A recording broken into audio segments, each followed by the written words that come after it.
Welcome to a place where history isn't just remembered, but relived moments frozen in time, waiting to pull us away from the chaos of modern life. The winds howl across the dunes tonight, curling between sandstone towers, whispering tales of kings, merchants, spies, and marching men. Here we don't speak of missiles or airstrikes. Here war begins not with satellite images or breaking news, but with horsemen galloping beneath blood-red banners, scrolls clutched in gloved fists, and glinting steel warmed by the sun. You are there, tunic dusted with sand, waterskin slung across your shoulder stomach, growling because you forgot to steal a date from that passing caravan. This is what it would feel like if the Israel-Iran war had begun not in the 21st century, but in the medieval world. It won't be clean, it won't be quick, and you probably won't survive this.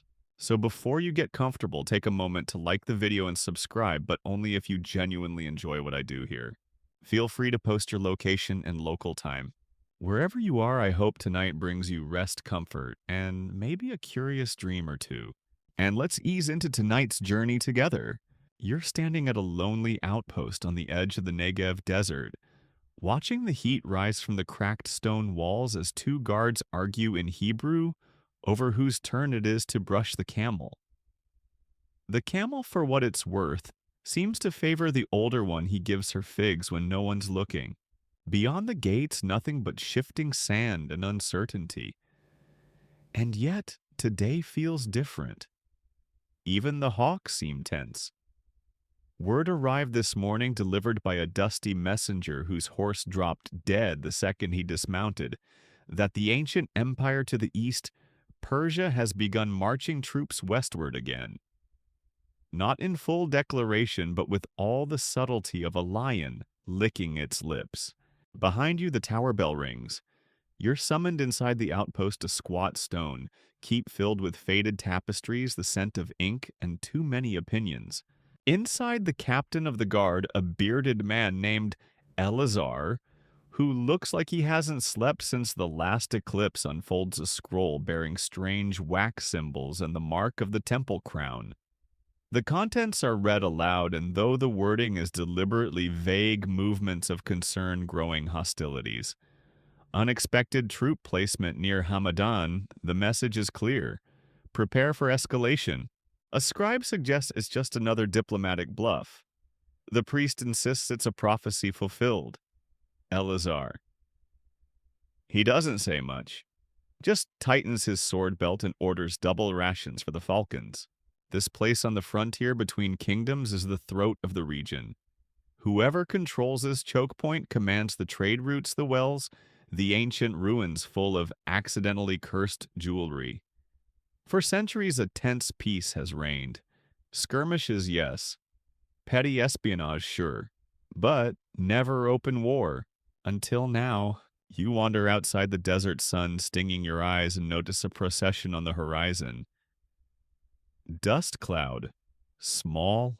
Fast. Diplomats, maybe. Wrong.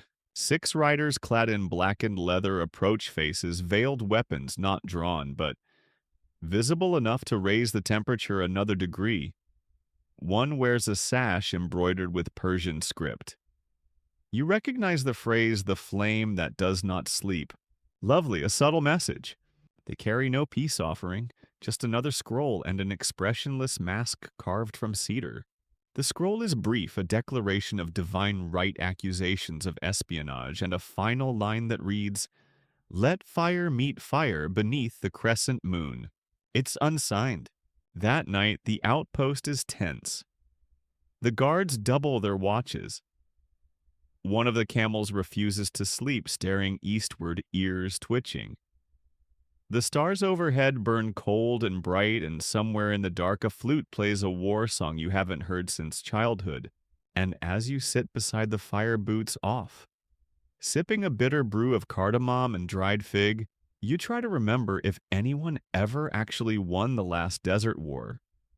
Spoiler, they didn't. They just traded maps and tombstones. You doze off briefly, only to be jolted awake by a messenger whispering news in Eleazar's ear. He stiffens, then orders you to gather your pack. You're to accompany him east to a hidden oasis where several kingdoms are rumored to be convening. Secret talks, or maybe not so secret threats. No one says it aloud, but the war has already started. Not with arrows or siege towers, but with scrolls and camel droppings, lots of them.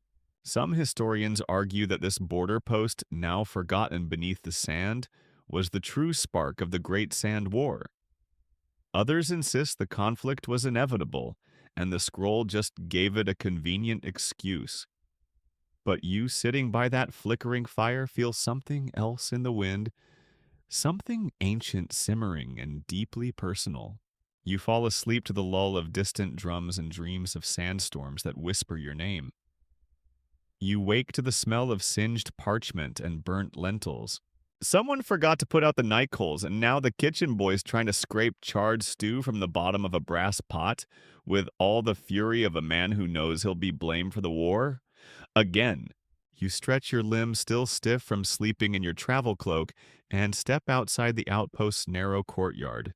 The sun is just rising, burning orange through a haze of distant dust, and already the place is bustling like a siege is halfway here. You mount your horse, a slow, lumpy creature named Tamar, who's been with you since the great Jericho tax debacle, and begin the ride east with Eleazar and a small escort. You're heading toward the oasis of Dolath, a neutral site tucked between the outlying border provinces. That's where whispers say envoys from multiple powers, Israel, Persia, maybe even Byzantium, are planning secret negotiations. Or maybe passive-aggressive poetry readings. On the ride, Eleazar explains something odd. Last week, 3 merchant caravans disappeared along the Babylonian trade road. No ransom, no survivors. Just piles of spice sacks left open in the sun, and a single strange coin square with no markings but a spiral. Some say it's a curse symbol. Others insist it's just part of a new currency designed by extremely pretentious mint makers in Shiraz. But there's more.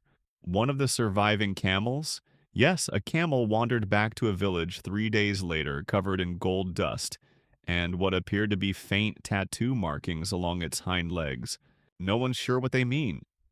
They've sent for scholars, and maybe a camel whisperer.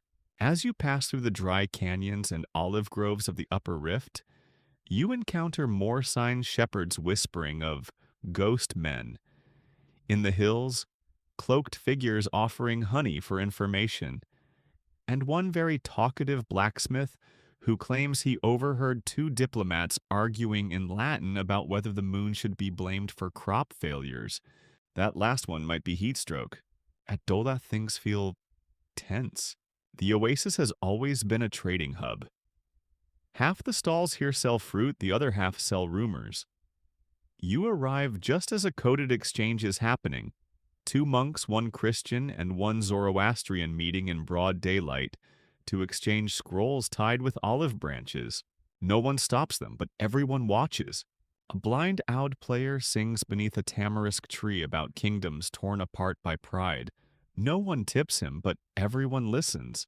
Inside a shaded tent stitched from silks too fine for desert work, the talks begin. There's a delegate from Jerusalem, Lady Malka, an advisor to the high priesthood.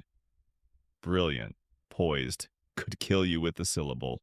And there's a vizier from Isfahan Azad al-Firuz, draped in indigo with rings for every finger and a voice like slow poison. They don't so much negotiate as lob veiled insults back and forth while drinking from the same jug of wine. The language is formal. The smiles are tight, and the words barbed like fishhooks. Azad, perhaps the temple forgot the proper rituals for diplomacy. Malka, and perhaps the flame in Isfahan grows dim, choked by its own smoke. They pause, sip, smile again. The tension in the tent could slice a fig. Eventually, the topic drifts to recent intelligence.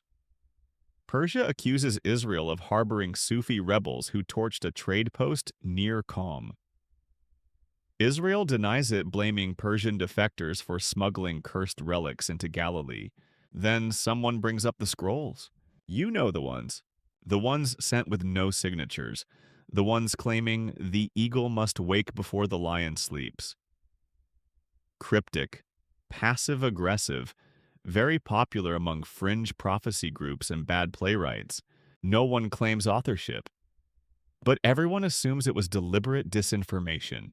At one point, a monk from Armenia accidentally enters the tent looking for a place to pray and is immediately accused of espionage. Turns out he was just lost and looking for his sandals. Diplomacy is going well. You step outside for air. The wind has picked up, bringing a storm's edge. The palm trees sway like dancers in slow panic. Two guards are playing dice with the suspiciously shiny Persian coin. You recognize the spiral. That night, someone or something breaks into the food tents. They leave the valuables, but poison the goat stew with dried mandrake. One soldier collapses from hallucinations, claiming he saw King Solomon riding a flaming peacock. Historians still argue whether that was symbolic or just a result of poor spice identification. By morning, the delegates are gone. No treaties signed, no truces declared. Just a series of rumors sent off on pigeon scrolls, half of them intercepted before they even reach the next outpost. You sit by the oasis dunking stale bread and sour cheese, wondering who benefits from chaos. And then someone slips you a parchment. No name, no seal, just 6 words.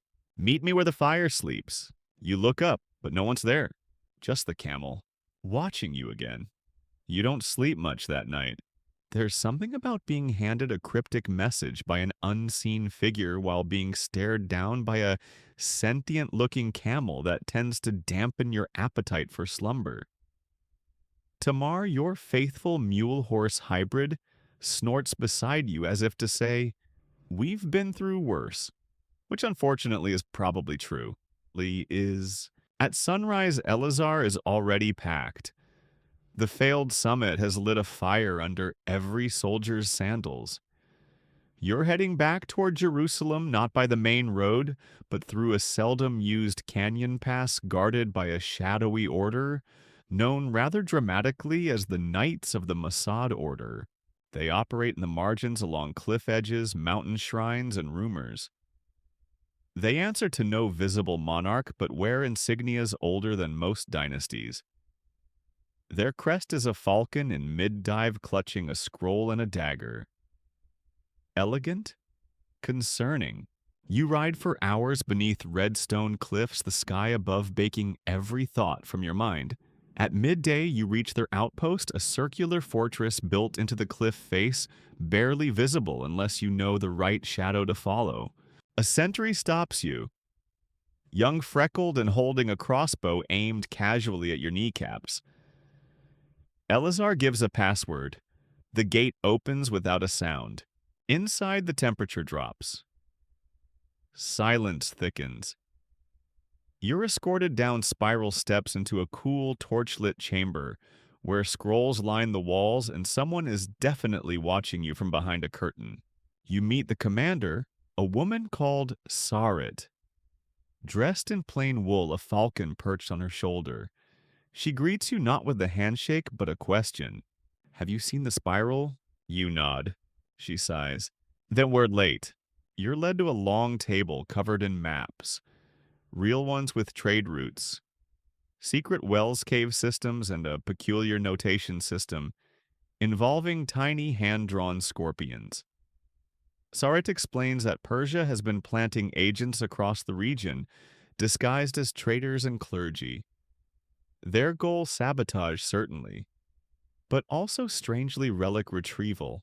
Apparently they've been collecting ancient Hebrew and Aramaic artifacts, scrolls, amulets, even burnt fragments, then disappearing across the desert. Some say it's about power. Others believe they're hunting for the lost commandment tablets or maybe a forgotten book of spells. One agent even reported they were trying to assemble the bones of the prophet Daniel. Whether symbolic or skeletal, no one's quite sure. Historians still argue whether this relic obsession was a cultural fixation or a strategic psyop designed to spook the temple elite. But one thing's clear, it's escalating. The Mossad order has intercepted two Persian messengers in the past week. One carried a coded map with coordinates pointing to an underground ruin beneath Mount Megiddo. Yes, that Megiddo. The one everyone insists will someday host the end of the world. Naturally, you volunteer to go there. Sarit raises an eyebrow. Eleazar groans. Tamar bites a bale of hay with theatrical indifference. And so after a night of planning, repacking, and being politely warned by three separate scribes that Megiddo tends to cause hallucinations, you set off once more, this time under a moonlight so bright it feels like a stage light. You ride hard through the hills, dodging the usual suspects, scorpions, tax collectors, bandits dressed as monks, monks dressed as bandits. Just before dawn, you reach the ruined steps of Megiddo. It's quiet. Too quiet. You creep inside. The ruins go deeper than expected. What starts as a few broken stones quickly gives way to subterranean chambers, carved with ancient symbols, some familiar, others decidedly wiggly. You and Eleazar light torches. The walls are painted with stories. One panel shows a lion devouring a serpent while a man watches from a tower. Another shows figures kneeling before a massive golden wheel with 12 spokes, each bearing a different script. Hebrew, Persian, Aramaic, Greek, Sanskrit, Latin, Egyptian. Something that looks suspiciously like early Klingon, but probably isn't. At the center of the chamber, beneath a collapsed pillar, lies a broken altar. You brush away dust. A spiral coin. Another one. Still warm. That's when you hear the whisper. Not in your ears, in your bones. It says the fire does not sleep. And then everything goes dark. You wake up outside. You're not sure how you got there. Your pack is gone. Eleazar is gone. Tamar is licking your forehead. The ruins are sealed. No marks, no sign of entry, no footprints. Just a single scroll tied with a blue ribbon resting on your chest. You open it. Inside a map and two words. Follow light. You exhale, look to the horizon, and realize dawn is already behind you. You ride west because the scroll said, follow light, and out here in the cradle of kingdoms and confusion, that means chasing the sun as it sets. Tamar still chewing something unidentifiable she probably dug up from the Megiddo ruins plods along at her signature three-quarter pace, faster than a corpse, slower than a prophecy. Your thoughts spiral almost as neatly as those mysterious coins. Who sealed the ruins after you were inside? Where's Eleazar? Why does the back of your neck still feel like it's being watched by something without eyes? The terrain grows rocky and more arid with every hour. Jagged hills rise like old bones from the sand, and vultures ride the thermals above, waiting to turn this historical drama into a nature documentary. By midday, you see it. Smoke. Not the kind from a cooking fire. This is thicker black, stretching high into the sky, a pillar. A warning. You nudge Tamar forward, and just over the ridge you find what used to be a courier outpost. Now it's mostly smoldering timber, arrow-riddled wagons, and one very confused parrot repeating, "Not my scroll, not my scroll." Three bodies lie face down in the dust, each clad in white travel robes. Their sandals are missing. You don't know whether that's symbolic or just someone being extremely petty. Among the wreckage, you find a half-burnt message pouch. The parchment inside is singed but legible. It mentions caravan sabotage on the Silk Route and something about high-value alchemic cargo. Also a doodle of a goat. Historians still argue whether this drawing was code or whether someone had the mind of a bored child and access to red ink. And then something whistles past your ear. You duck just in time to watch a curved dagger embed itself in a tree behind you. From the shadows, a figure emerges, robes of deep indigo face-veiled arms, held high in peace, though you notice the second dagger still tucked in their sash. She speaks quickly in Farsi, then pauses. Switches to broken Hebrew. I thought you were someone else. You blink. Point at the dagger. Still kinda rude. She smirks. Her name you eventually learn is Zareen. She's a rogue agent or a patriot, depending on who's writing the scrolls. Formerly of the Persian flame caste, now working for herself. Says she's here to stop the war before it begins, or possibly make it begin properly. Depends on the week. She shows you something she found at the courier camp, a scroll with a wax seal shaped like a lion's paw. An Israeli seal, found on a Persian caravan. Bad optics, worse implications. According to Zareen, someone is engineering a war between the two empires by framing each side in increasingly creative ways. Fake coins, stolen relics, poisoned cheese wheels. She even claims that one of the Persian war ministers has been seen meeting with a known Templar agent on the coast of Tyre. Which is odd because officially the Templars aren't even involved. Unofficially, they've been poking around in desert ruins for months. She proposes a truce for now. Says she'll lead you to a man who knows more. A map maker. One who's been paid in gold to chart out potential siege routes that don't technically exist. But first, she says you'll have to help her infiltrate a Persian supply camp perched on the edge of the Zagros foothills. Just a quick visit, she claims. In and out.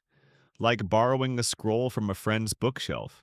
You agree because, frankly, you have no better plan, and Tamar already seems emotionally attached to her.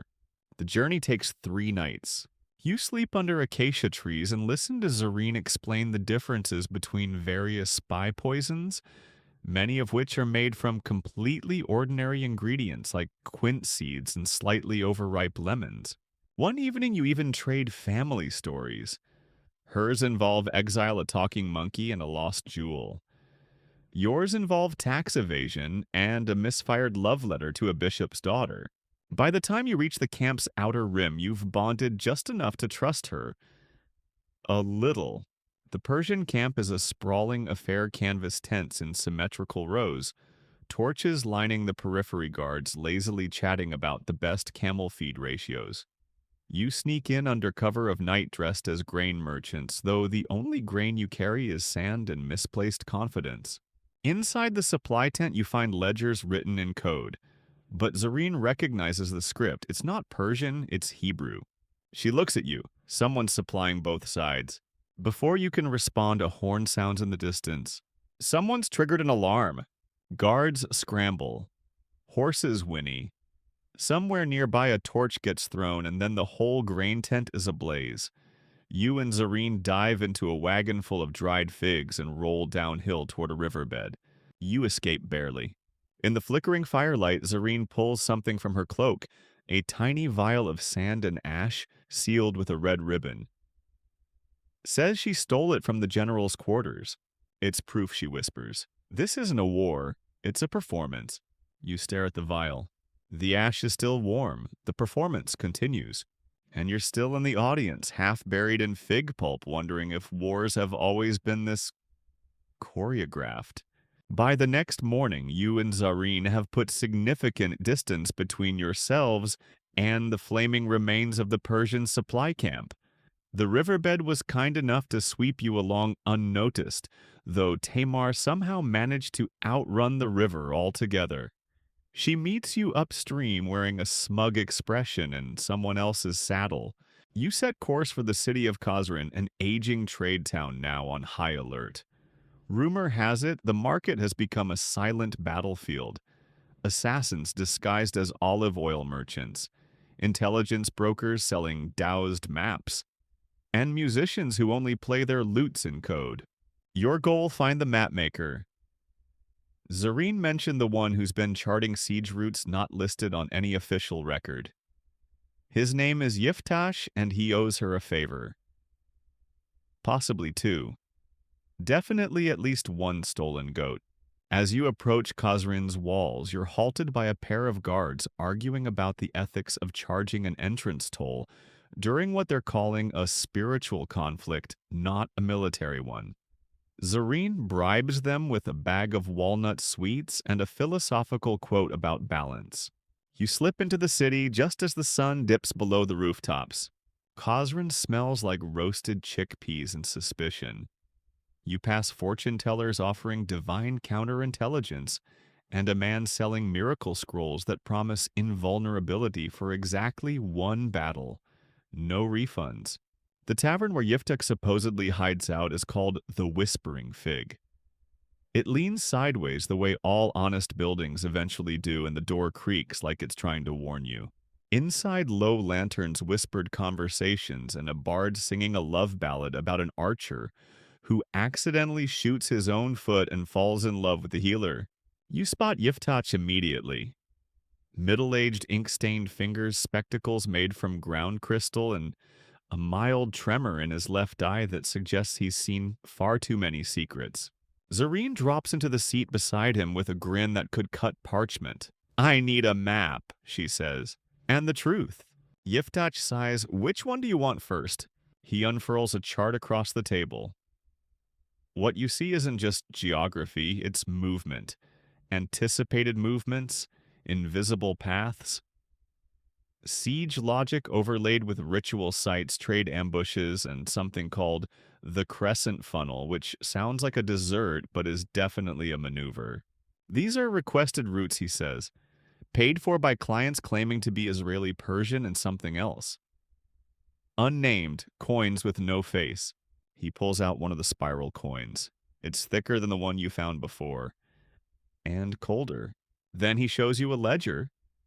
It lists materials requested: pitch, siege ladders, cursed salt, probably symbolic, and crates labeled lamb's breath. That last one unsettles even Zareen. No one trades in lamb's breath unless they're into serious arcane nonsense or very dangerous perfume. You ask where the shipments go. He hesitates. Karaj, he says, near the salt plains. You freeze. That's where they're building the cursed catapults. It's a legend mostly. Or was. An old tale about siege machines forged with molten copper and consecrated with spells banned by both the temple and the fire altar. Supposedly, when fired, they scream not metaphorically, but with the voices of the condemned. Zareen goes pale. You need to get there. Fast. But before you leave, Yiftach leans in. They're building 2 sets, he whispers. One for each side. They don't know it yet. You leave Khazrin under cover of night. Tamar's not happy about the pace nor the sudden shift in mood. She communicates this by stopping every few minutes to roll in the dust and sigh audibly. The journey to Karaj is treacherous salt. Winds bandits with worse breath than manners, and at one point a troupe of traveling actors who try to recruit you into their interactive war drama that involves audience participation and very unconvincing beards. But eventually you reach the edge of the salt plains, and you see them, rising out of the white earth like the bones of some forgotten giant scaffolding, blackened wheels and iron frames. The catapults are real. They glisten under the moonlight unnaturally, and they hum. Not wind, not metal shifting. A sound like distant singing. You get closer. Zoreen mutters a prayer in Old Farsi. You reach the base of one. A symbol is carved into the wood, part Hebrew, part something far older. Not language, not fully. It pulses. Suddenly a light flares behind you. You spin. Figures in dark robes surround you. Faces veiled, weapons drawn, but they don't strike. One of them steps forward. He removes his hood. It's Elazar. Alive. Barely. His voice is hoarse. They used me, he says.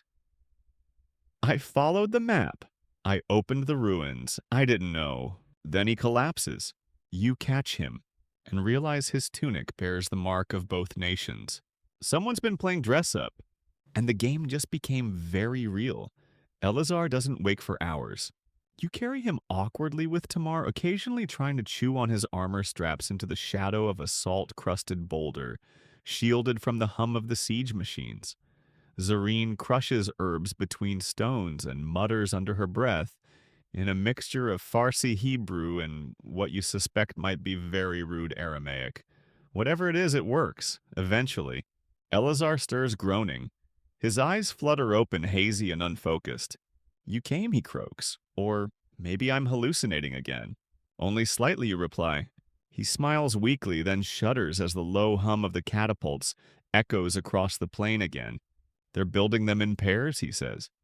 One version in Courage, one somewhere near Mount Carmel. Both sides think the other stole the design. You frown, but why give both sides the same weapon? Because he wheezes whoever's orchestrating this wants mutual annihilation, not victory. Zareen passes him a flask of water, then glances toward the closest siege engine. They're not just machines, she says. They're ritual anchors, bound to places of power. Ancient places. You've heard the rumors. Everyone has.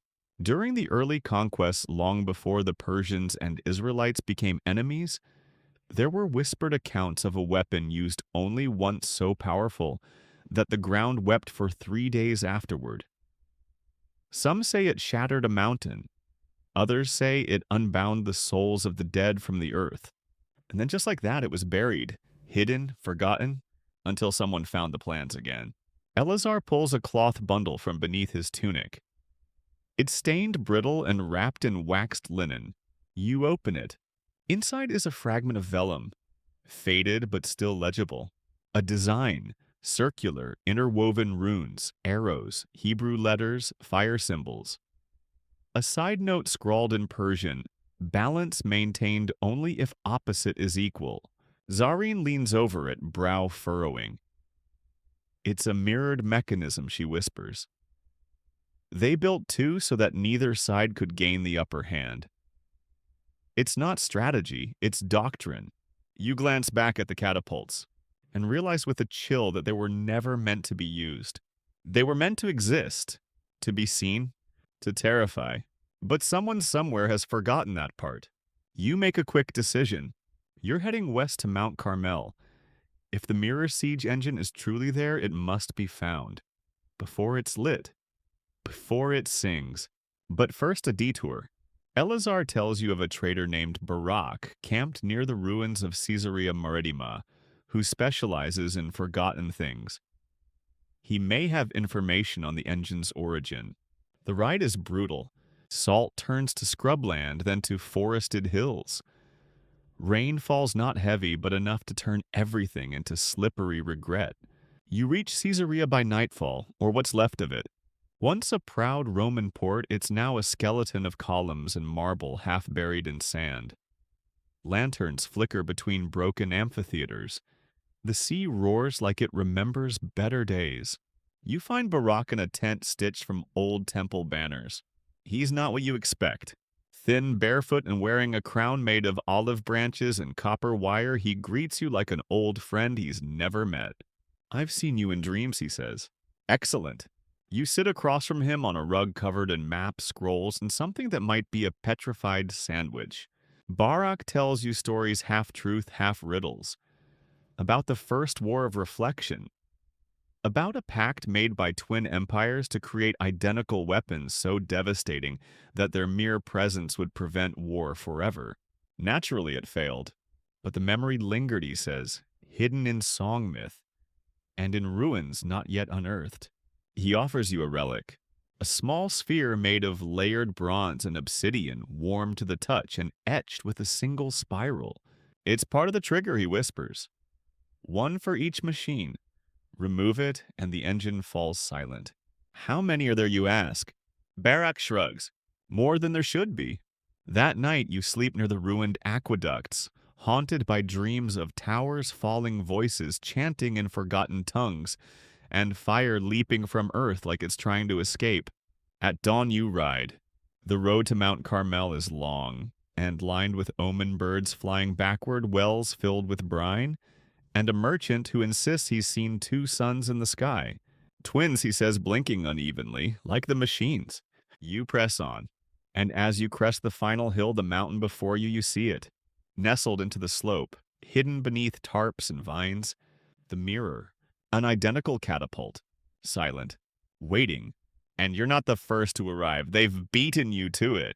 A small encampment surrounds the siege engine on Mount Carmel's southern face.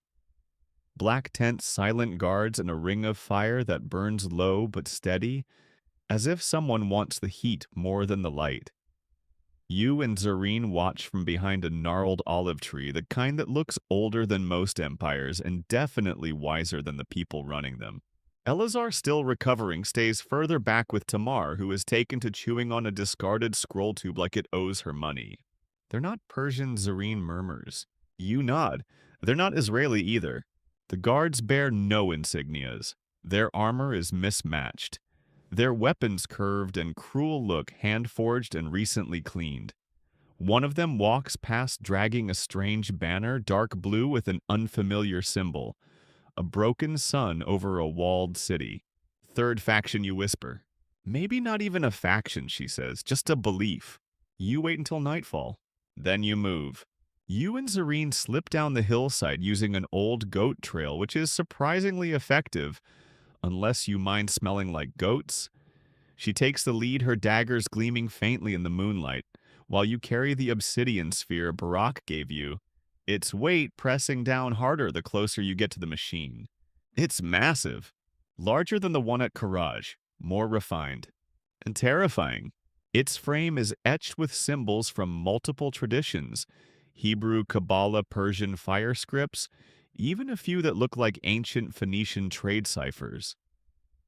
It doesn't belong to one people. It belongs to someone who has been watching all of them for a very long time. The hum is fainter here, but it's deeper, like the machine is asleep dreaming of war. You climb onto the scaffolding and find a small socket behind the main loading arm. Exactly the size of the sphere. It fits, locks, then clicks, and the humming stops. Immediately the fires go out in the encampment, and someone screams. Zareen grabs your arm. Run! You leap from the platform and vanish into the trees, pursued by shouts, arrows, and one very confused man yelling, "They touch the sphere? They touch the sphere." You make it to the next ridge before collapsing. The forest is dense here, pine, cedar, and darkness. You light no fire, speak no words. When dawn comes, you check the catapult with a spyglass. It hasn't moved. But the camp is gone. Vanished. No footprints, no tents, not even ash. Only a single spiral coin left where the fire had burned. You retrieve it. It's different. Lighter, warmer, carved with a single word in Aramaic, begin. Zareen frowns. They wanted you to disable it. Why, you ask? It's in their interest to activate both. No, she says.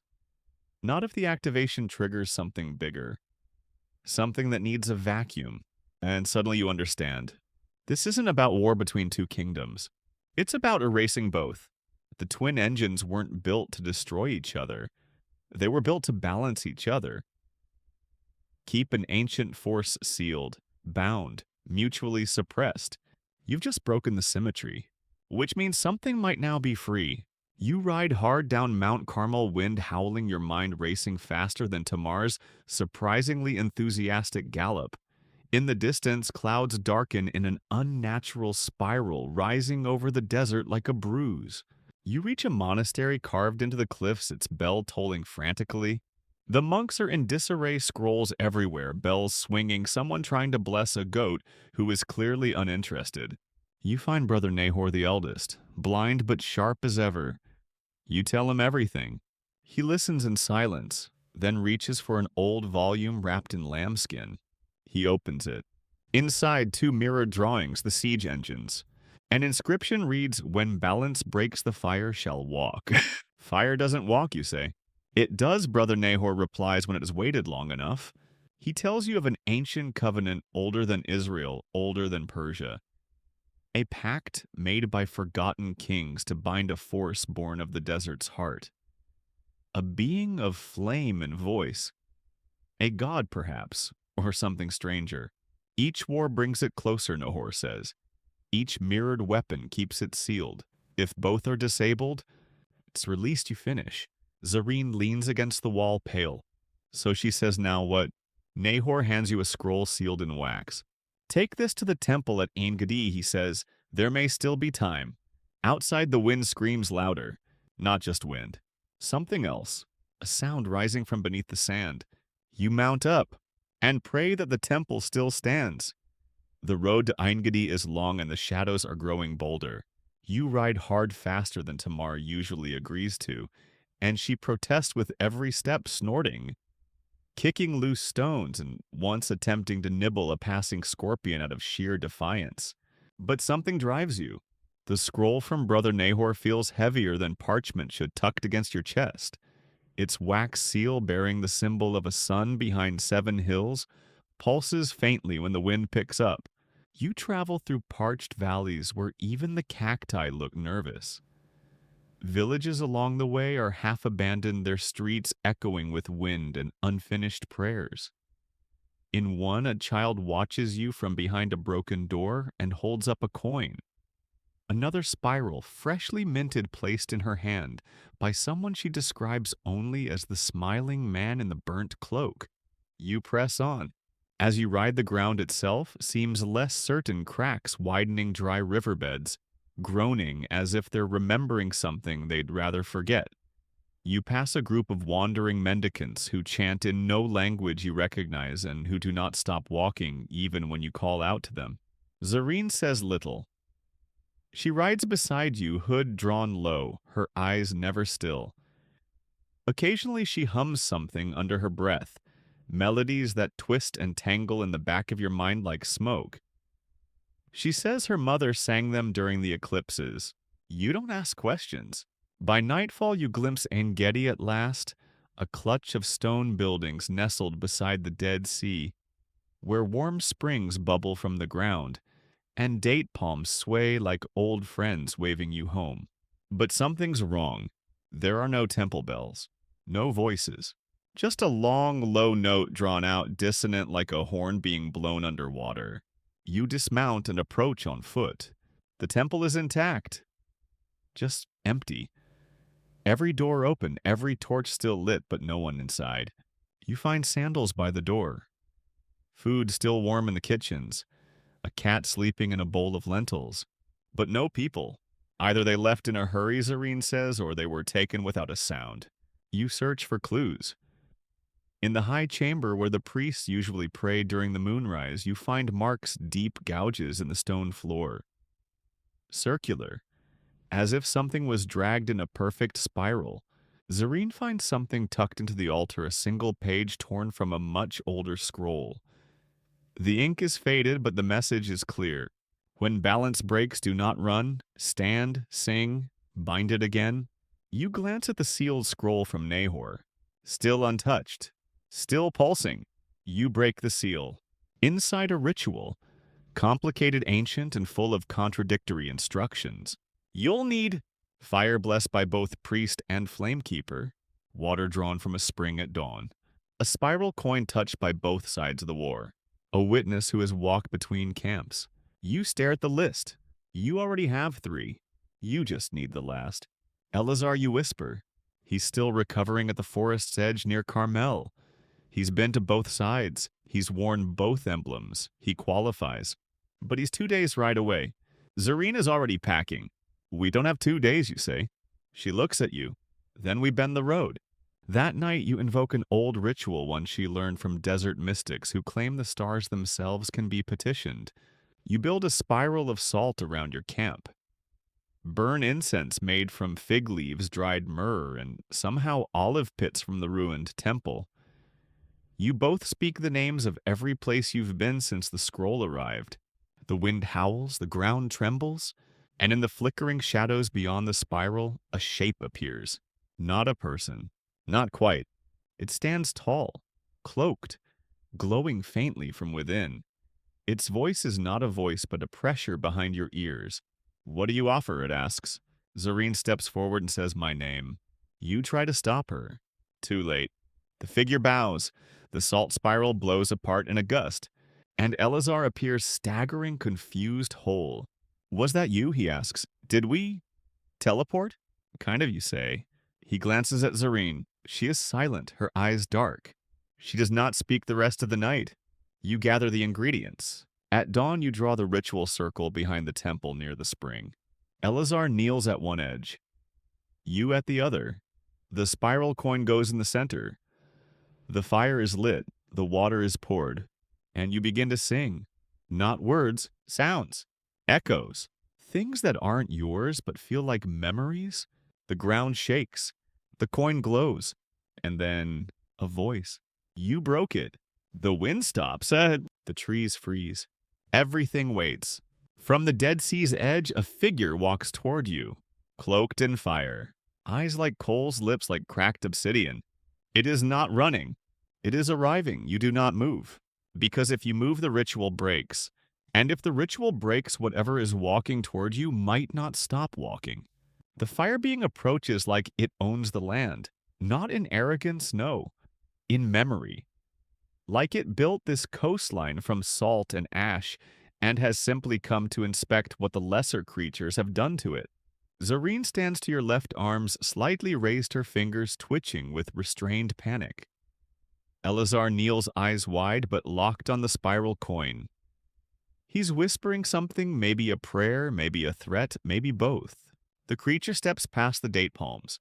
Its feet do not touch the ground. The stones beneath it smolder, then crack. Its voice curls into your ears without sound. 2 keys, 1 gate. Why did you unlock it? You want to say we didn't mean to. But the truth is murkier. The catapults, the mirrored symbols, the sabotage. It was never really about Israel and Persia. It was about shaking the lock loose. And now it's loose. Zareen speaks first. You are bound, she says, by oath, by design, by choice. Return. The being doesn't answer, just looks at her. Then at you. Then at Elazar. Then down at the spiral coin. The air thickens. The ground hums. The spring water at the center of your ritual begins to boil gently. There's no balance, it says, only delay. You reach into your cloak and withdraw Barak's obsidian sphere. It thrums with energy, now pulsing in time with the creature's breath if it breathes. You place the sphere beside the coin. Then delay us again, you say. And you begin to sing. Real singing this time, not the chant, not the ritual. An old desert hymn from before the kingdoms. You barely know the words. Zareen joins. Elazar weakly hums. The creature stops. It listens. Its shoulders rise, not in tension, in memory. And for a moment, just a moment, the fire dims. You see its face, clearly. It is not a god. It is not a demon. It is grief. Grief with form. Grief that walked when too many lives were lost in too short a time. Born not from evil, but from imbalance. A spirit of reaction, of vengeance deferred. I remember this song, it says. It was sung at the first pyre. Zoreen's voice cracks, then let it be the last. The fire being looks skyward and vanishes. No flash, no thunder. Just gone. The air turns cold. Tamar whinnies somewhere behind you. You collapse backward into the dust. The scroll from Nahor turns to ash in your pocket. The obsidian sphere cracks neatly in two. The coin in the center of the circle glows one last time and melts into the earth. The ritual is done, but nothing feels finished. Elazar lies back, arms spread.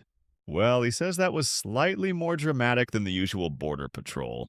You laugh because the only other option is crying. The sun rises over Ein Gedi like it's completely unaware of the supernatural standoff that occurred under its gentle eye. Birds chirp. A goat climbs a wall for no reason. Zareen doesn't speak. She walks away from the circle toward the spring and sits by the water in silence. Her reflection stares back at her without blinking. You join her eventually. What now, you ask? She shrugs. The war hasn't started yet. You glance eastward. Smoke still rises from somewhere near Karaj. The catapults. Still there?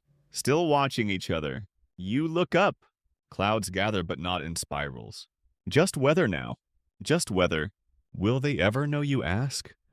What nearly happened? She laughs. They'll blame each other. Write songs about spies and generals. No one ever sings about balance. You nod. Then say we should. And maybe you will. Later. For now you sleep. And in your dream the fire being sits at a table with 2 kings pouring tea. No one speaks. They just watch the horizon. And wait. You wake to find Elazar snoring under a fig tree, and Zareen sharpening a stick with a focus normally reserved for exorcisms or extremely bad dates. The temple at Ein Gedi is quiet again, eerily so, but the unease has lifted. Whatever force walked through that ritual has passed on or gone back to wherever bound elemental emotions go to hibernate. But the war machine outside hasn't slowed.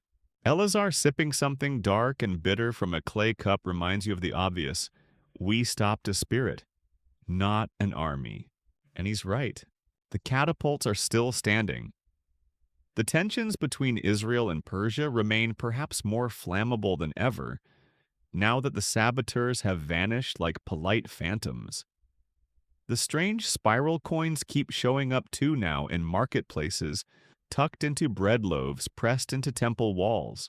And well, you're now someone the monks refer to as the balance walker, which sounds much cooler than you feel. The plan, such as it is, becomes clear over a shared breakfast of lentils and mild trauma go east again. Return to the Silk Route. There's word of a caravan carrying relics more than coins or spheres this time. Scrolls, bones, maybe even the relic known only in whispers as the voice jar. If it's real, and if someone's trying to reanimate history for the sake of propaganda, that artifact could stir more than old ghosts. So you ride again. The road takes you north through the Judean hills past shepherds who carry daggers under their cloaks and ask for the news like it's gossip. You meet a man who swears he saw a falcon deliver a scroll to a mule. The mule ate it. The falcon seemed okay with that. Eventually you find the caravan. Stationed at a way stop between Aleppo and Damascus, the traders wear smiles too wide and speak in a dialect that tastes rehearsed. Zareen poses as a spice merchant. Eleazar plays her deaf uncle.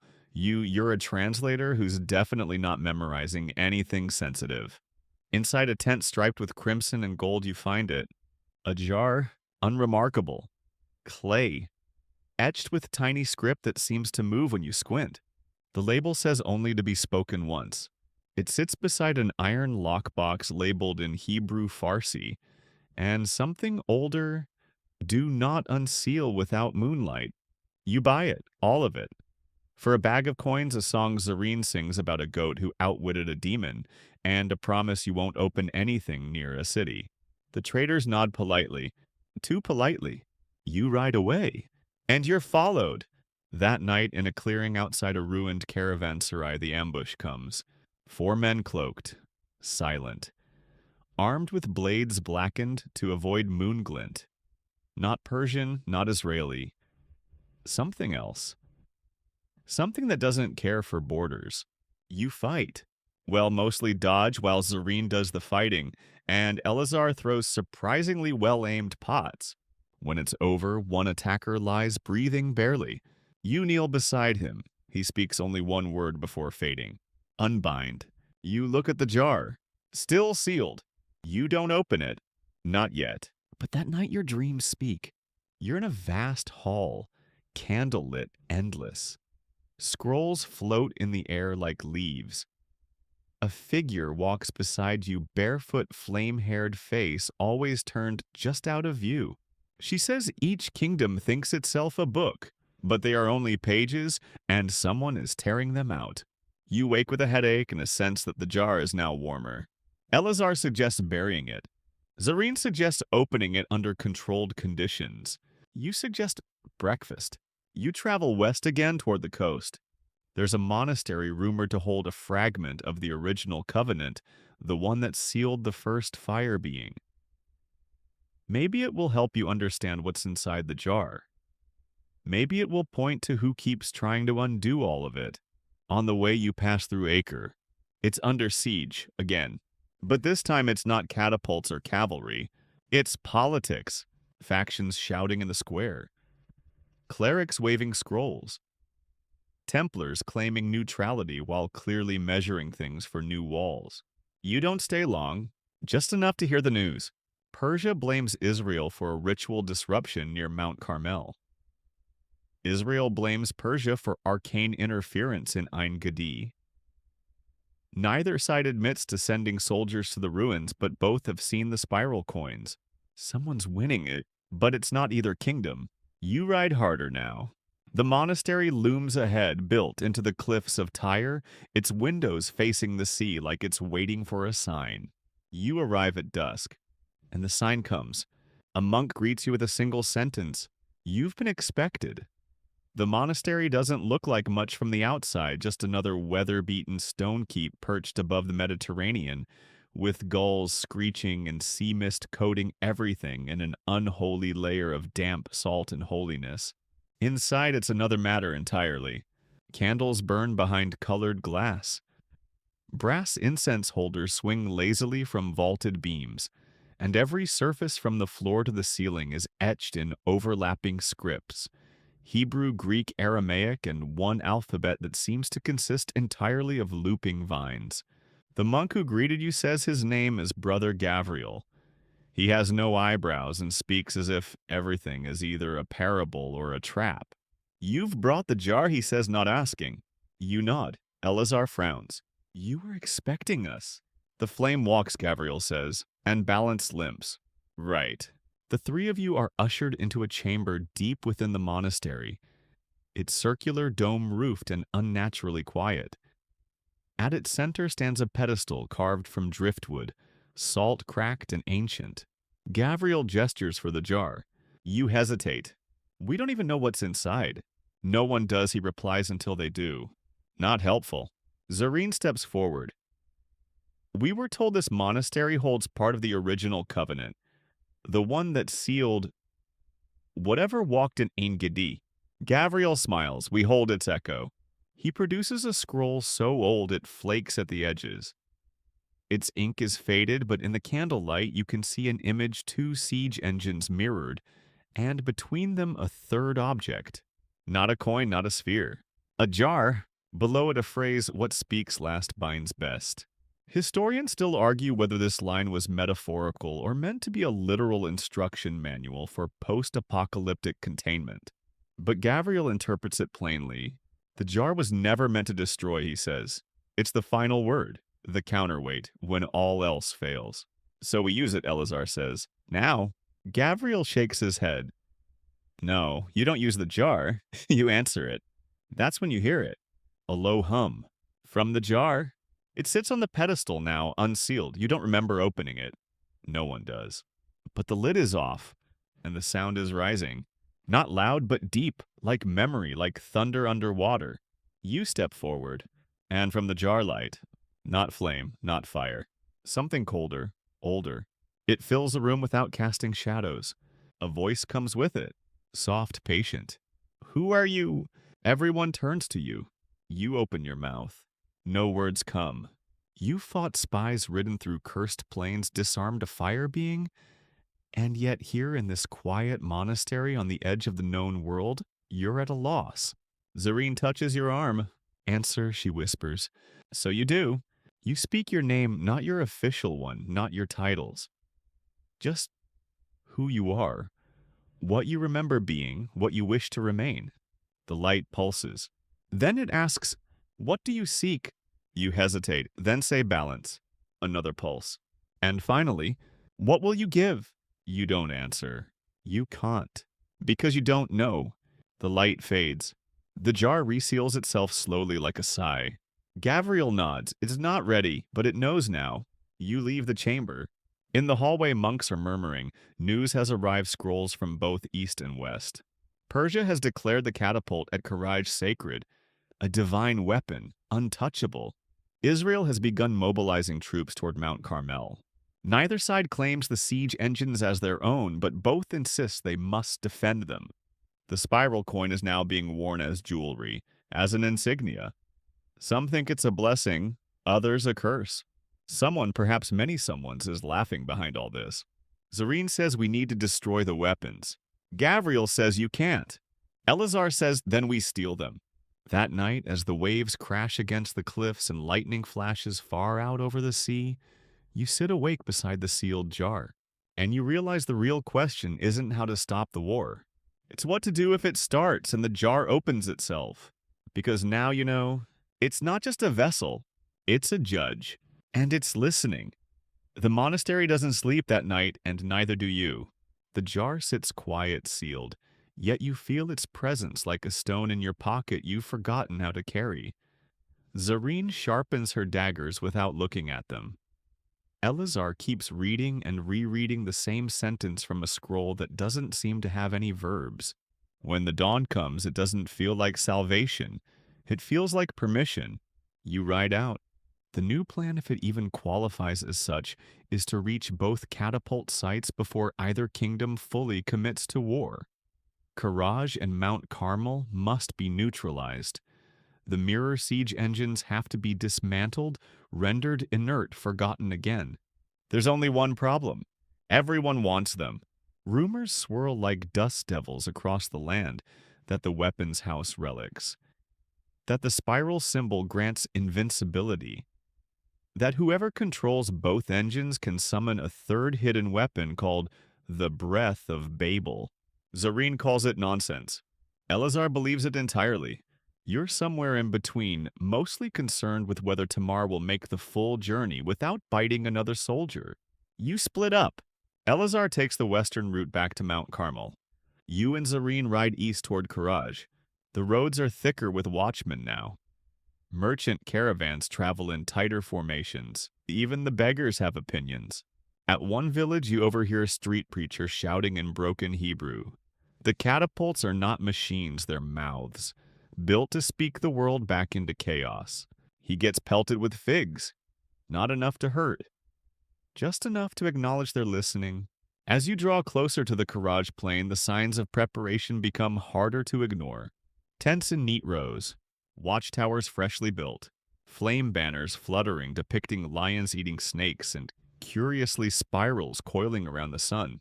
You scout from a ridge. The engine is still there, taller now, reinforced, surrounded by engineers, soldiers, and scholars arguing over scrolls that curl in the wind like impatient snakes.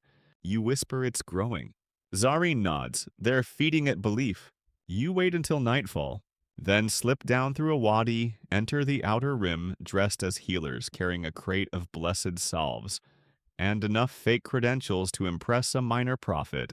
Inside, you find the heart of the Courage camp. It's humming again. Not the low mechanical thrum from before. A new tone. Higher. Searching. You make your way to the engine and discover something terrifying. It has changed. The spiral etchings have multiplied, curling over one another fractal-like. The loading arm now ends in a hollowed mouthpiece. There are speakers, human ones, feeding lines of script into it. This isn't a siege weapon, Zareen whispers. It's an amplifier. For what? You don't know. Yet, you steal a scroll from the lead engineer's tent. Inside, not measurements or blueprints, but incantations, echo phrases, invocation loops, words designed to repeat themselves endlessly, self-reinforcing language, a weapon of narrative. Whoever fires this engine won't launch stones. They'll launch ideas. You exfiltrate before dawn, barely evading a patrol of teenage scribes wielding quills like they have never seen daylight.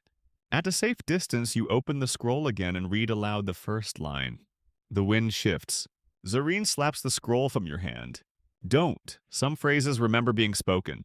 You burn the scroll, and suddenly the jar in your pack rattles. You open the pouch. It's glowing again. Not warm. Not angry. Alert.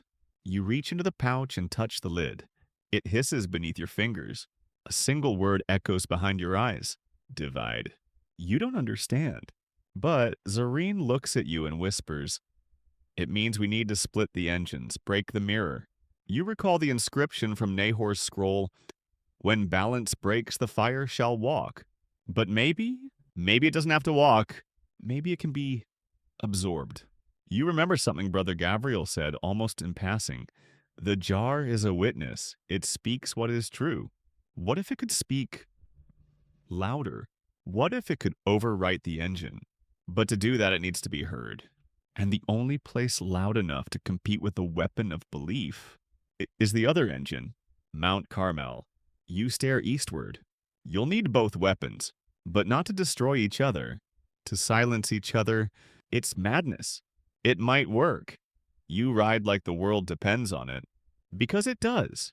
Courage fades behind you, the catapult's hum receding like a storm too polite to announce itself. Ahead lies Mount Carmel, its slopes rising from the sea like a sleeping animal, beautiful, yes, but with claws tucked beneath the folds of earth. Zareen doesn't speak for hours. Her mind is grinding through a plan neither of you fully understand, not yet. The jar rides wrapped in a cloth satchel on your hip. Quiet now. Still. But you feel the weight of its awareness like a teacher who's stopped lecturing and started watching to see what you'll do next. Along the coastal path, messages reach you, carried by falcons, muttered by innkeepers, painted in chalk on limestone walls. News spreads fast when the world's on fire.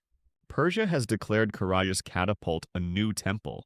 Israel has responded by sanctifying Mount Carmel's engine as a voice of divine judgment. Both sides have now issued pilgrim scrolls to civilians urging them to bear witness to the first firing. This is no longer war. It's performance. Belief as artillery. When you finally reach Mount Carmel again, you find it buzzing with activity. A procession of temple priests marches up the slope scrolls, raise singing verses that make the wind curl backward.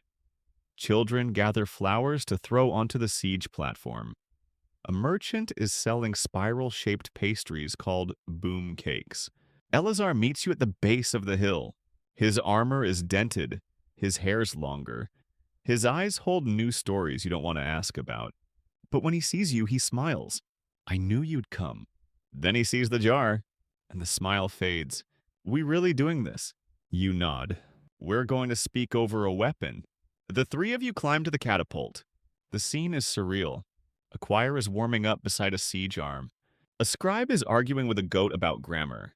And the machine itself, larger now adorned with holy symbols from multiple traditions, vibrates with anticipation.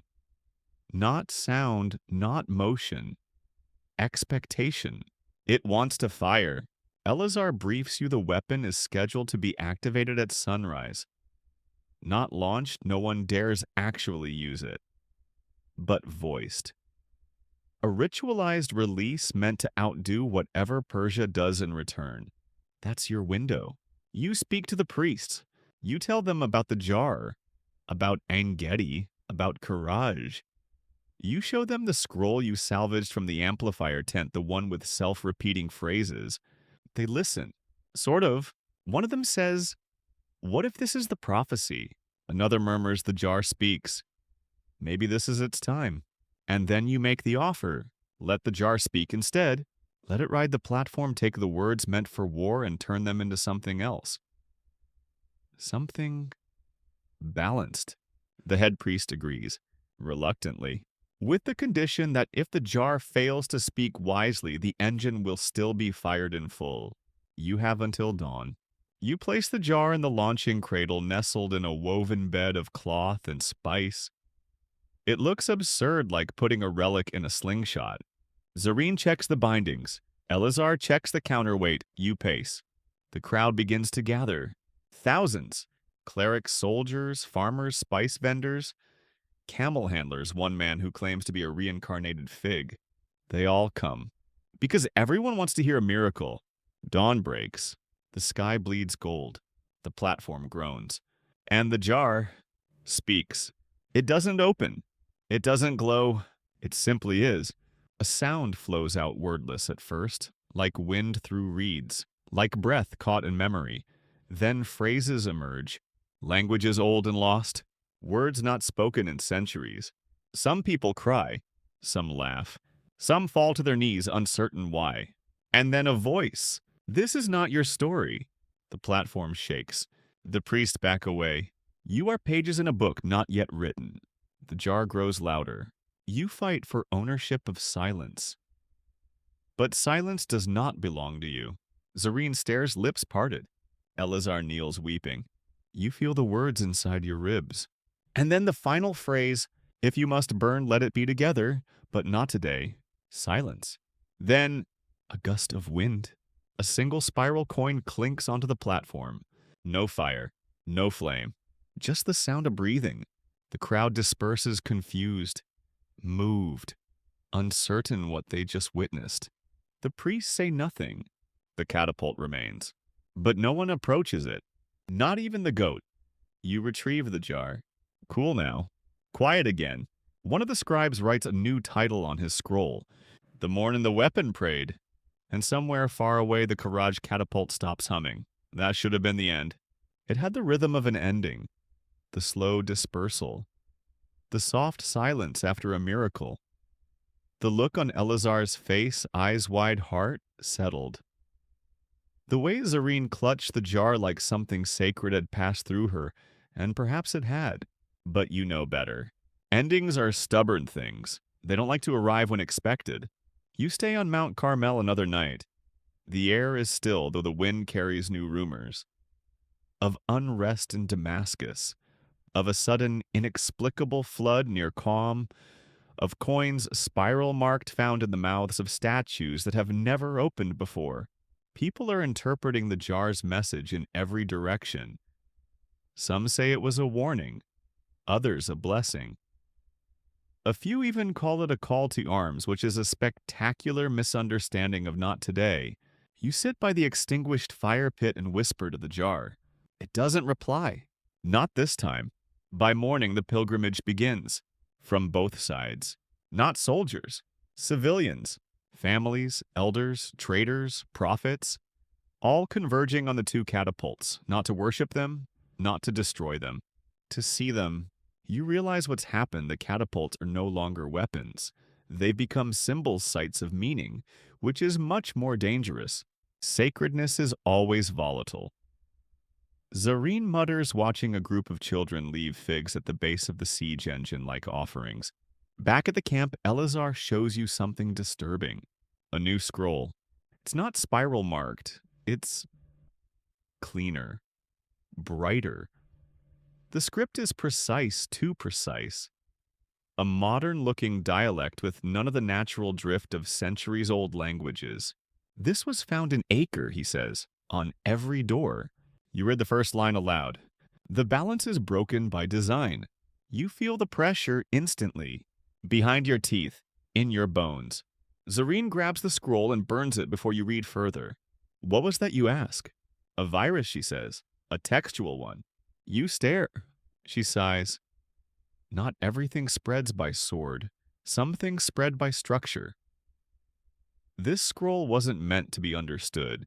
It was meant to infect interpretation. She's right. Someone is still moving, still pushing, still trying to break the echo of the jar. You gather intelligence. Across the region, strange events accelerate. Coins found inside wells sealed for generations. Entire verses from the jar's message sung by children who never heard it. A merchant in Jerusalem claims his dreams now end with the word divide spoken in a language he's never learned. And perhaps worst of all, word reaches you that a third catapult has been sighted.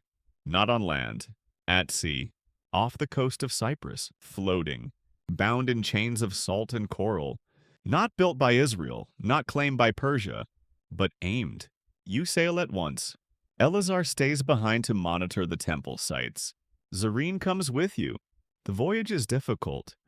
The waters churn with red algae that glows at night. Fish leap in spirals. The moon seems to linger too long on the horizon like it's watching your progress. You reach it just after dawn. The third engine. It's not beautiful. It's wrong. Built of driftwood barnacle stone. No symmetry. It creaks in the water like it's breathing. It doesn't hum. It chants. You drop anchor. Approached by small boat. Zareen goes quiet, her face pale. It's not just a mirror, she says. It's a mouth. You climb aboard. The deck is empty. The ropes are cut. No crew. Only a central pit where the launching arm rises like a snapped spine. At the base, another jar, identical to yours, but open, empty. You reach for it. Zareen yells. Too late. Your fingers brush the rim, and you hear everything. Not in your ears, in your mind. Every voice, every war, every prophecy, every misquote, every footnote, every commandment rewritten, reworded, recited in battle before a charge. You stumble back. Your jar, your real jar, rattles in Zareen's hands. It glows, flares, and then settles. You recover. Barely. Zareen helps you to your feet. This isn't a weapon, you whisper. It's a recorder. And this third engine, it's not a catapult. It's a broadcast tower. Someone was going to launch everything. Every lie, every almost truth, every spiral coin thought, every contaminated scroll, every manipulated version of the jar's voice. A flood of story. Designed not to kill, but to replace. Zareen looks at you. We have to silence it. You nod. Then realize you don't need explosives. You have something better. You have truth. You anchor your truth in silence. Because that's where all stories begin and end. Not in shouting, not in conquest, not even in cleverness. Just silence. The kind that holds breath instead of taking it. You and Zareen sit cross-legged on the warped deck of the third engine, staring at its open jar like it might blink first. The sea rocks the vessel slowly, rhythmically, like a lullaby whispered by a bored god. In your hands you hold your jar, the sealed one, the one that spoke on Mount Carmel. It hums again. A quiet resonance like a note waiting for the right instrument. What happens if we open both? Zareen asks. You shake your head. No one knows. She sighs. That's never meant anything good. Still, you can feel it. Not fear, though. That's there, too. Readiness. Your jar, your voice, your name, it's all been leading here. To a place not even marked on most maps. A weapon disguised as a ship, disguised as a ritual. You glance down at the twisted sea engine below you. It creaks. The chanting grows louder. You don't recognize the language, but it loops, echoes a prayer with no god left to answer it. You remember Gavriel's words, you don't use the jar, you answer it. So you do something no military tactician, no historian, and certainly no general would think to do. You open yours. The seal cracks softly, like a door unlocking, and instantly, silence. The chanting stops. The waves still. Even the gulls fall mute. Then light, but not from the jar. From you. The truth, it seems, isn't stored in the jar. The jar was a mirror. It was always you. What you remember. What you choose not to forget. What you refuse to trade for power or pride or empire. It pours from you not as sound, but meaning. Your voice carries phrases you didn't know you knew. Names of those lost in early sieges. The way stone tastes after fire. The ache in a mother's back after carrying water past the war front. The scent of date syrup used to bribe a soldier to look the other way. The truth that never make it into scrolls. The third engine groans. Its twisted frame starts to unravel, not explode, not burn. Unwrite, like a story being edited out of existence.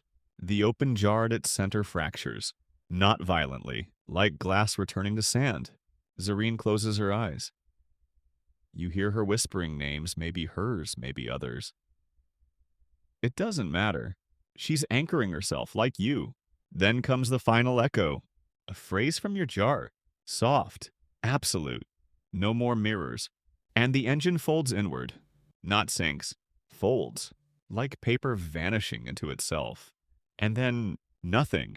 Just the sea. Just the sky. Just you. And her, floating. Whole. You find yourself back on Tamar. How or when is unclear. She's wet. She's annoyed. But she walks calmly toward shore as if she too is finished with siege weapons masquerading as theology. On the coast, Elazar waits. He sees your face. He says nothing, just nods. You sit beside a fire that night. Quiet, no big speeches, no scrolls to sign, no treaties to forge, just warmth.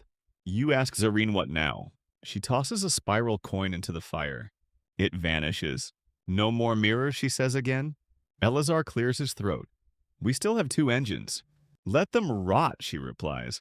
Let them become pilgrimage sites. Eventually they'll be buried in flowers and bad poetry. You smile. You want to believe that. But you also know this, the spiral will return. Because someone will always try to mirror power. To reflect fear until it becomes belief. That's what war is, not just violence, repetition.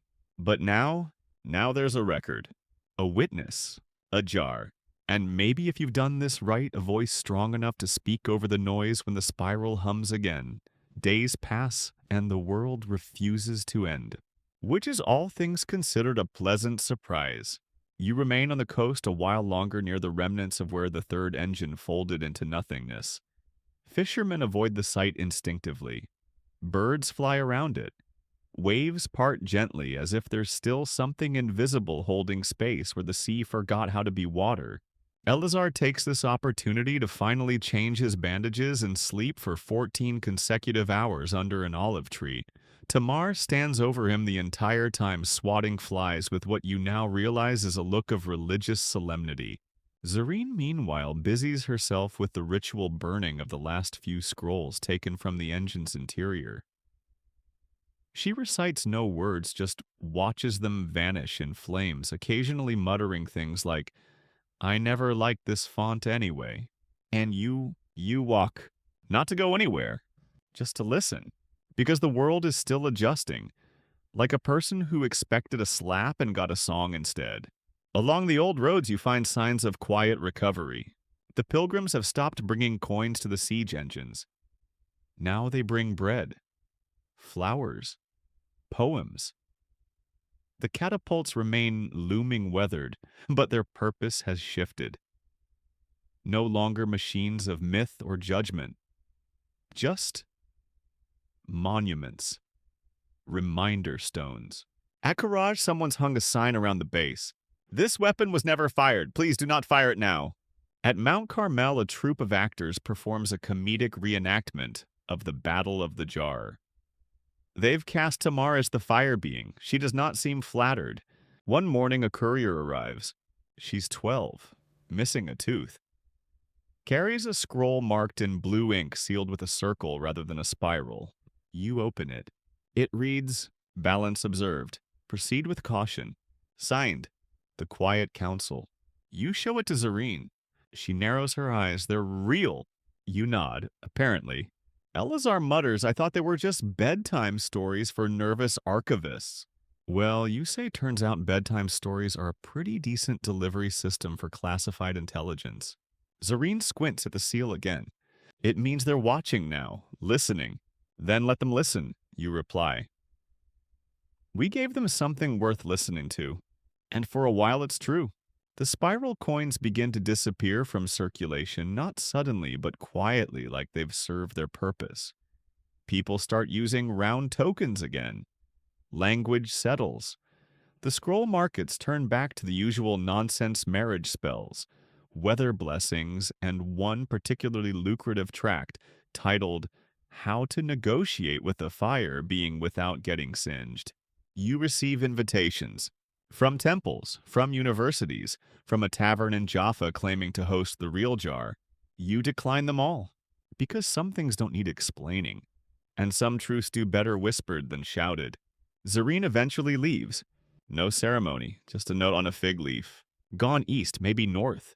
If I find another jar, I'll knock first. Eleazar stays. He buys a goat. Names it diplomacy. You don't ask. Instead, you rebuild the old watchtower overlooking the path to Mount Carmel. Not for defense, for perspective. You carve a phrase into the doorframe. This is not your story, but you are in it. Pilgrims come. Some pray. Some leave trinkets. A few try to take the doorframe. You sigh. But mostly things are calm. Until one day, a storm. No lightning, no rain. Just wind. Spiraling. You find a coin on your windowsill. New, unmarked. You open your journal. Write one sentence. Balance observed. Still listening. Then you put the coin away and go to bed. Because the jar is quiet. The catapults sleep. And the world for now has remembered how not to burn. The days roll into one another soft and unremarkable. It's nice. For a while. You tend the tower. Patch a roof tile. Paint a faded mural that might be a phoenix or possibly just a very upset rooster. You learn to bake bread that doesn't taste like regret. Eleazar grows something that might be parsley. He insists it's intentional. But there's a problem. Peace is loud. Not in noise, but in expectation. People begin to visit not just to remember, but to ask. They want new prophecies, new rituals, new jars. You watch as a young woman places a carved spiral pebble beneath the old catapult at Mount Carmel. She whispers a wish. It doesn't come true. She returns a week later and scratches the word fake into the wood. Eleazar shakes his head. We didn't dismantle belief, he says. We just made it thirsty. The old danger's gone, yes, but a new danger has replaced it. The hunger for pattern. You see it everywhere. In the street, preachers chanting corrupted versions of the jar's message, like remixing truth into something that fits their market. In the scroll makers selling verified spiral texts, most of which are just poems about fire and breakfast. And in the whispers of a new faction rising quietly calling themselves the Unspoken. They wear no symbols, speak in palindromes, leave notes written backward. Their slogan, the final voice has not been heard. You try to ignore it. Until one morning, Tamar, yes, still alive, still opinionated, delivers a folded cloth in her teeth. Inside a fragment of vellum, you read the text aloud, once, and immediately forget what it said, but your hand keeps trembling. Eleazar burns it without asking. Zareen returns that evening. No warning. She simply steps out of the dusk carrying a pouch that glows faintly around the edges. You meet her outside the tower. She says nothing for a long while. Then, I found another jar. You don't ask why she went looking. She lays it on the stone. It's cracked, whispering, but not in sound, in ideas. It wants to finish a sentence you haven't yet begun. Zareen covers it again. It was in a temple carved into a mountain. No doors, no guards, just waiting. You glance at her. What do we do? She shrugs. You're the one the jar listened to. Eleazar joins you both.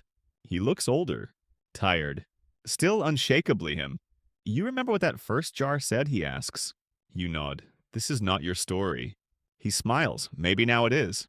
And you realize this was never about the war. The war was the setting.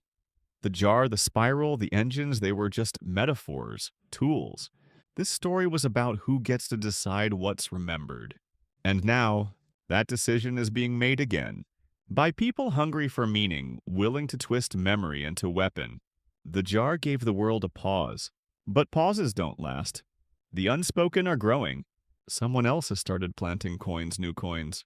Somewhere a fourth engine might already be humming. So you dig out your journal, turn to a fresh page, and write a new message for the doorframe. Truth does not repeat, it listens. Then you open your mouth and begin to speak again. It starts with echoes. Not the jar, not yet, but the way people repeat you. Not your name, your phrases. Words you've whispered in quiet moments now show up on walls in songs etched into the rims of silver cups. Some are accurate, some less so. You visit a remote shrine where a child chants, "This is not your pastry," but you are inside it. She's very confident. You do not correct her. Zareen calls it inevitable. Eleazar calls it branding. You call it trouble. Because language once released doesn't return in the same shape. It returns changed, heavier, braided with other meanings. Sometimes poisoned by hope. Sometimes hollowed by fear. You begin to hear new names. The unspoken have leaders now, though they deny it. They walk veiled, never speak above a whisper, and preach in implication. Their sermons are short. They say the jar did not close itself. The fire being was a fragment. Balance is delay, not peace. It spreads fast. A scroll arrives, no seal, just a fingerprint burned into the parchment. It reads, the fifth voice rises. You don't know what the first four were. You suspect that doesn't matter. What matters is that people believe there are voices now, some counted, some not, and they want to be on the right side of the final one. Zareen offers a plan. We find the first spiral, she says. The original, the mark maker. Someone made this pattern. Eleazar disagrees. We teach instead. Reclaim the language, break the rhythm. Both are right. Neither is enough. You decide to try both. Zareen heads west toward ruins rumored to house the spiral monk's silent historians, who tattoo their lives into scrolls made from fig bark and salted linen. You and Elazar head east, not toward battlefields, toward schools. The language schools, the script chambers, the quiet places where children learn how to name things. You begin to rewrite, not laws, not commandments, just stories. You tell them what the jar said, all of it, even the parts that didn't make sense. Especially those, you say, it spoke not to guide but to ask. It remembered us even when we didn't remember ourselves. It was not a warning. It was a mirror we were too afraid to hold. Some listen, some scoff, some ask if there's merch. You keep going, because every sentence you share makes the spiral weaker. Not gone, just harder to wrap around truth. Then one night, Zareen returns. She's bruised. Her cloak smells of ash. She carries a scroll that pulses faintly. She lays it out. One word. Over and over. Thousands of times. Begin. You recognize the handwriting. It matches the one on the first spiral coin. The scroll is ancient, ink like rust, edges curling as if trying to turn inward. Zareen says he's still alive. Elazar raises an eyebrow. Zareen nods. The mark maker. The one who made the spiral. She says he lives beyond the border of names where maps blur and language fails. He wrote the first loop. He invented the coin not as a currency, but as a sentence.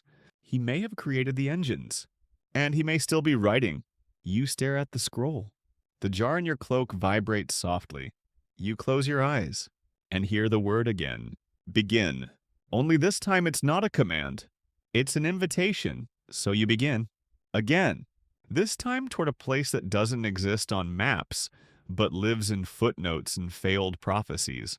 Locals call it the border of names, a stretch of land where languages unravel, where names for things fall apart mid-sentence, and where travelers either forget who they are or remember too much. You pack light, the jar, the journal. The spiral coin from Mount Carmel, worn smooth now but still warm in your palm when the wind rises. Zareen rides ahead, quiet, focused. Elazar stays behind to continue teaching. Someone has to keep the fire out of the scrolls. As you pass through the last village before the border, the air changes. It's subtle. Birdsong becomes echo. Shadows lean in the wrong direction. People don't ask questions, they just look at you like you're carrying thunder in your sleeve. A child offers you a spiral made of dried fig skin. She says it keeps secrets asleep. You tie it to your wrist. By the time you reach the first boundary stone, Zareen is walking. Horses don't come here. Neither do clear thoughts. She says when we cross, don't use your name. Not even to yourself. You nod. And step forward. The border isn't a wall. It's a forgetting. The landscape stretches wide and gray. No trees, no birds. Just low ridges marked with strange, shifting script that erases itself when you look too long. Your thoughts begin to loop. You say something to Zareen. She replies, but the words spiral back at you. Time bends. At one point, you're walking beside yourself. At another, you see a version of Elazar teaching a class of birds wearing tiny robes. You almost laugh. Almost. Then you find it. A cave, shaped like a comma. Cut into the earth as if grammar itself decided to pause here. Inside light glows faintly from a stone basin, and beside it sits a man, not old, not young. His face is lined with history but untouched by time. His robe is stitched with letters, some you know, others you've never seen. He looks up as you enter, smiles, and says, "I wondered when you'd arrive." His voice isn't loud, but it's layered. Like several people speaking at once across time, across versions. Zareen steps forward. You're the mark maker. He bows slightly. I was. You sit. The cave hums, not like the engines, not like the jar. Like breath held just before a sentence begins. Why spirals, you ask? He doesn't answer immediately. Instead, he traces one in the dust. They pull things inward, he says. Thoughts, fears, power. I made them to gather attention. Zareen frowns, and then, I forgot to stop. He admits it plainly, like a mistake in a recipe. The spirals were meant to be focus tools anchoring fractured belief systems, pulling scattered faiths toward a single metaphor. They worked. Too well. They began feeding themselves, he says. People no longer asked what they meant, only how to use them. You show him the coin. He doesn't touch it, just nods. Did you make the engines, you ask? No, he replies, but I made the reasons. You take out the jar, set it between you. It hums faintly. He reaches forward. Not to open it, to listen. It heard you, he whispers, and it answered. That's rare. Zareen sits back. We need to end the spiral. The mark maker nods. You can't destroy pattern, he says, but you can overwrite it. How? He points to your journal. To begin again. Without shape, without mirror, without echo. He presses his hand to the stone wall. A new symbol appears. Not a spiral. A line. Straight. Unbroken. He looks at you. That's the final voice, not volume, not truth, direction. You write it down. And the jar stops humming. Peaceful, not asleep. Present. You step outside the cave. The border dissolves. The names return. You are you again. But now you carry something new. A language not yet spoken. A voice not yet echoed. A truth with no rhythm. Only movement. Forward. You return not as a messenger, not as a prophet, not even as a survivor.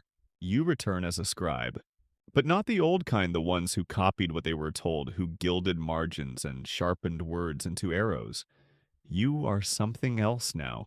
You carry the unwritten, the line, the path.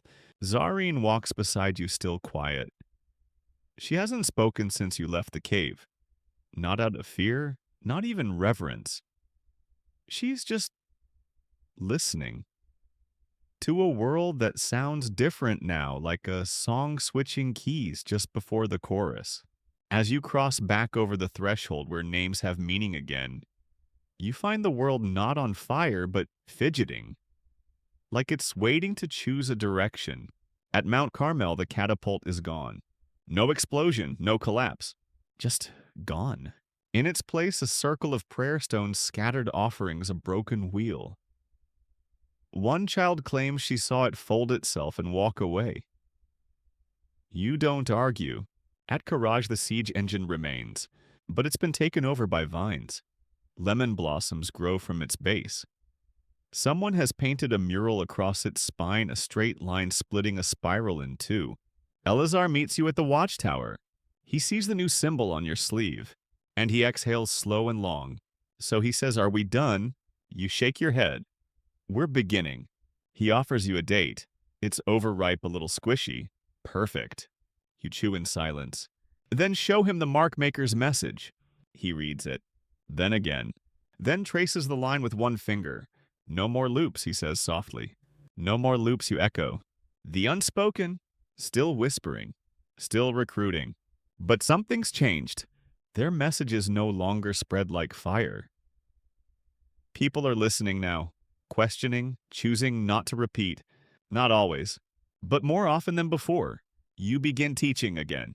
This time not from scrolls or doctrine, from conversation, from shared breath.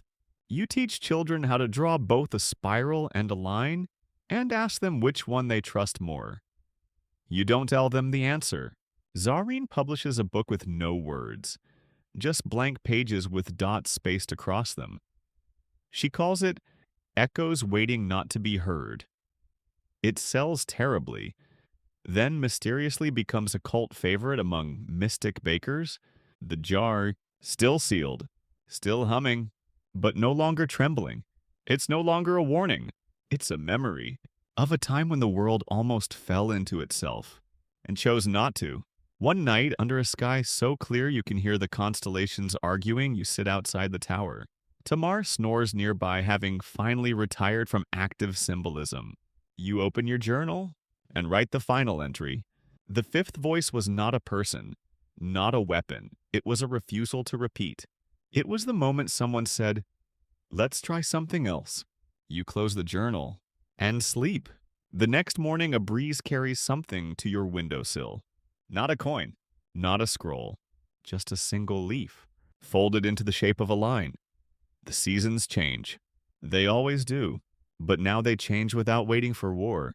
No siege, no drums, no declarations wrapped in wax. Just leaves turning, rivers swelling, bread rising in ovens not built beneath towers.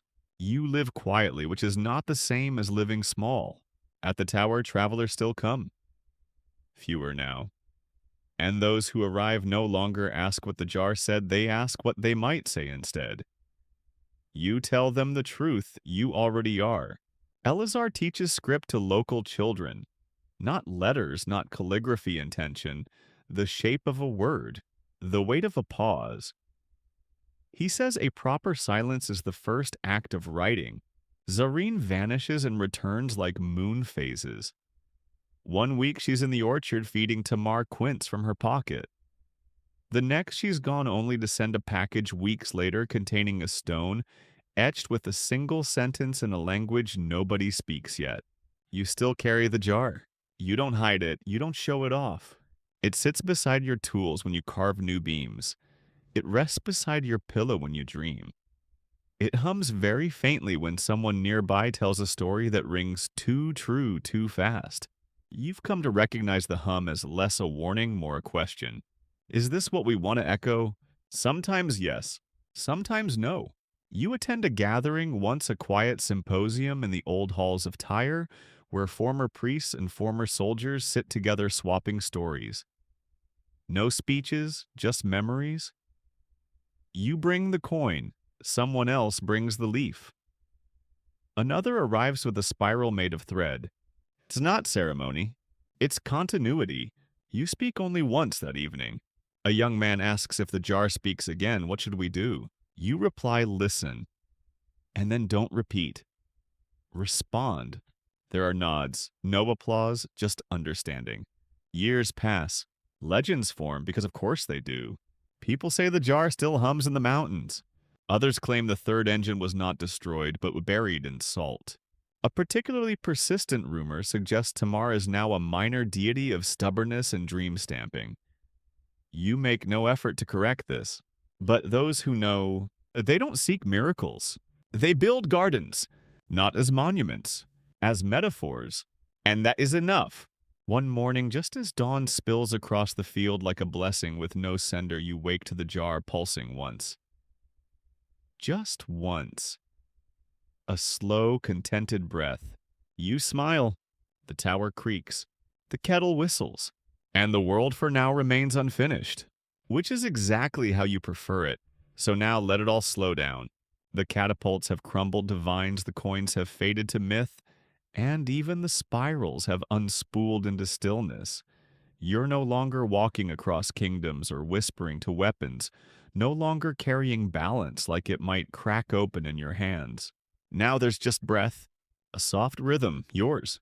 Let your mind drift not through war councils or riddles or mirrors, but through gentler things, the scrape of a pen across parchment, the scent of morning bread, the hush that follows a fire being told.